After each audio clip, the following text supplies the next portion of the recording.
નવગ્રહ શનિ મંદિર અહીંયા છે ત્રિવેણી ઘાટ છે અહીંયા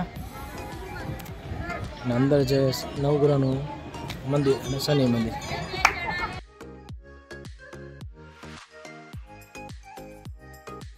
યુટ્યુબ ચેનલમાં સ્વાગત છે। હું છું ગૌરાંગ। અત્યારે માયવાજી નવગ્રહ શનિદેવના મંદિરે જે ઇન્દોર હાઈવે પર આવેલું છે। તો તમે ઉજ્જૈન આવો તો એકવાર અહીંયા તમે આવજો। નવગ્રહ શનિ મંદિર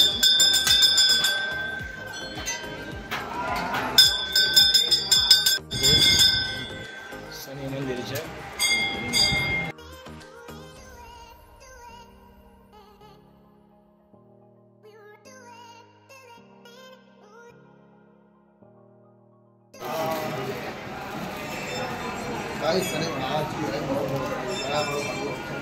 ये नवग्रह खेती है। हाँ हाँ ये तो महाराज है ना गुरुदेव मंदिर गुरु महाराज गुरुदेव मंदिर है। बुद्ध मंदिर है बुद्ध महाराज। हाय नमः।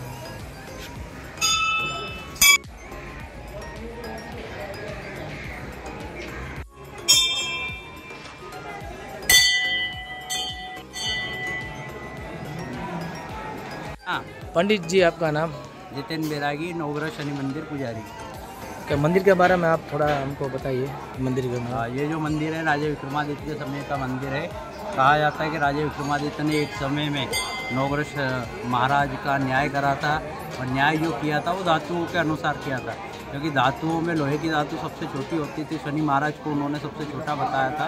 उसके कारण शनि महाराज के साढ़े साथी उनके ऊपर जब आई तो शनि महाराज का बहुत कष्ट उनको सहन करना पड़ा। उसमें उनके साढ़े साथी प्रारंभ हुई, चोरी का कलंक लगा, हाथ पांव कटा दिए गए, राजपाट चला गया। जब साढ़े साथी समाप्त हुई तो राजा विक्रमादित्य के ऊपर शनि महाराज बहुत प्रसन्न हुए। मांग तू क्या वरदान मांगता है?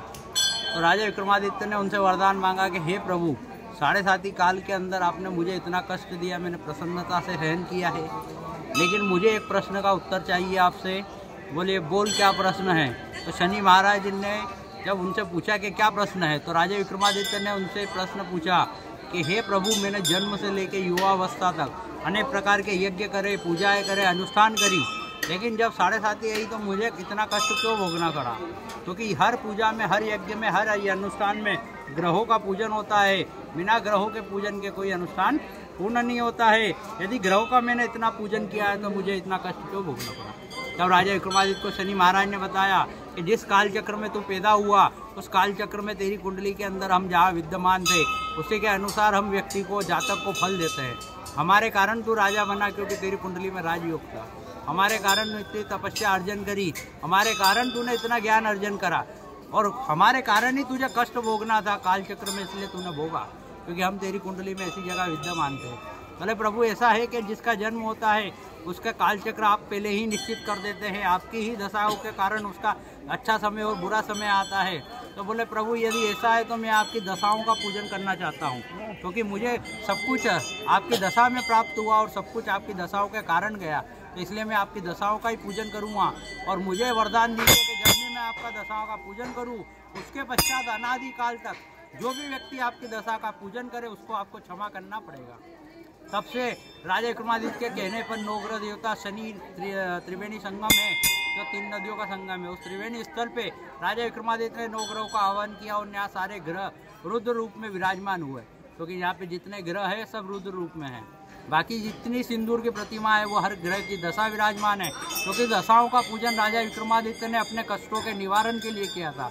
और यदि कष्टों के निवारण के लिए और अपनी स्वार्थ के लिए, अपनी फल की इच्छा के लिए कोई पूजन किया जाता है तो सर्वप्रथम पूजा होती है गणेश जी महाराज की। इसीलिए एकमात्र शनि महाराज का मंदिर है जहाँ गणेश जी पहले विराजमान है, उसके बाद शनि महाराज का पूजन होता है। बाकी मंदिरों में दशाओं का पूजन नहीं होता, इसलिए वहाँ पे शनि महाराज के साथ सिर्फ सदैव हनुमान जी विराजमान होते हैं। यहाँ पे साढ़े साथी शनि महाराज की दशा अलग है, दैया शनि महाराज की दशा अलग है। बाकी 9 ग्रहों में सभी दशाएं जो है मूर्ति रूप में विराजमान है और ग्रह जो है पिंड रूप में विराजमान है। जो भी व्यक्ति को 7.5 या ढैया महादशा अंतरदशा किसी भी ग्रह के परेशान करती है, कुंडली में किसी भी प्रकार का दोष होता है, वो व्यक्ति यहाँ आके त्रिवेणी संगम में स्नान करके भगवान को सिंदूर चढ़ता है, उस सिंदूर अर्पण करके और उसकी कुंडली में बन रहे दोष के अनुसार वैदिक पद्धति से हवन पूजन करके यदि वो उनसे प्रार्थना करता है तो कुंडली में किसी भी प्रकार का दोष हो, लेकिन यहाँ पे ग्रह उनकी दशाओं को शांत करने के लिए क्षमा करते हैं और उसकी सारी मनोकामना परिपूर्ण करते हैं। बढ़िया।